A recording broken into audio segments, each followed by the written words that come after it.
terjadi banjir yang cukup besar yang menimpa beberapa wilayah.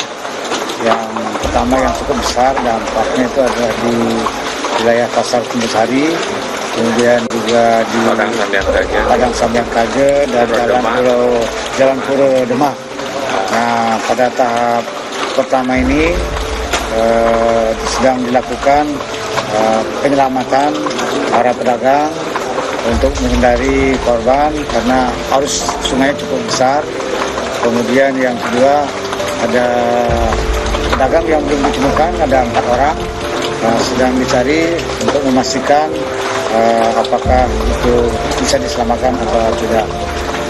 Kembali lagi bersama Puyang Kumbun. Bencana banjir bandang dan tanah longsor yang dahsyat telah melanda sejumlah wilayah di Pulau Dewata, Bali. Hujan ekstrim yang mengguyur sejak Selasa malam telah menyebabkan kerusakan parah, tidak hanya pada infrastruktur, namun juga menimbulkan duka mendalam dengan adanya korban jiwa. Data terkini dari Epi News per hari ini, Kamis 11 September tahun 2025, mencatat 11 korban meninggal dunia dan 13 orang masih dalam pencarian. Para korban tewas tersebar di beberapa lokasi, termasuk Kota Denpasar, Kabupaten Badung, Gianyar, dan Jembrana. Tragisnya, seorang ibu hamil turut menjadi korban tewas di Jembrana. Proses pencarian korban hilang masih terus difokuskan, terutama di wilayah yang tergerus derasnya air bah. Dampak kerusakan material juga sangat parah. Tercatat ada 123 titik genangan air, 18 titik longsor, dan 16 bangunan yang roboh total. Di Kota Denpasar pemirsa, beberapa ruko di Jalan Hasanuddin hanyut tak bersisa di tepi sungai. Pasar Badung, salah satu pusat ekonomi terbesar, juga sempat terendam banjir, hingga petugas harus menggunakan pompa untuk menyedot air selama berjam-jam. Selain itu, sejumlah ruas jalan utama, termasuk jalan bypass Mantrak, sempat lumpuh total akibat genangan air setinggi puluhan sentimeter. Lantas, apa sebenarnya yang menyebabkan banjir ekstrem ini? Dan langkah apa yang diambil pemerintah untuk menanganinya? Pemirsa, menurut penjelasan dari Kepala BNPB, banjir ekstrem kali ini dipicu oleh fenomena alam yang dikenal sebagai gelombang Rossby ekuator dan Kelvin. Fenomena ini menyebabkan pertumbuhan awan konvektif yang sangat masif, diperparah dengan kelembapan udara yang tinggi. Kondisi ini diperburuk dengan fakta bahwa Bali saat ini memasuki masa pancaroba yang membuat cuaca ekstrem lebih rentan terjadi. Warahmatullahi wabarakatuh, rekan-rekan media sekalian, baru saja saya Kepala BNPB beserta Gubernur Provinsi Bali, ada Bapak Pangdam Udayana, Bapak Kajati, baru saja selesai rapat koordinasi untuk menindaklanjuti terjadinya bencana banjir yang mungkin rekan-rekan media juga memberitakan dari mulai tadi siang. Ternyata setelah sampai di Provinsi Bali, apa yang sudah diberitakan itu alhamdulillah ya tidak seperti yang dibayangkan.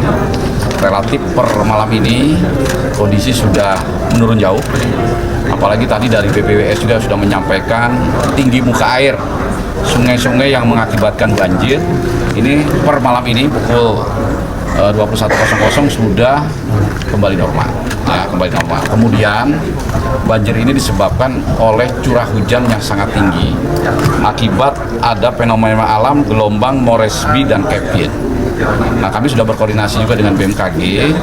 Beberapa hari ini dapat dipastikan atau diperkirakan curah hujan yang diakibatkan gelombang Moresby Kevin ini sudah tidak ada di Bali karena sudah bergeser ke arah barat.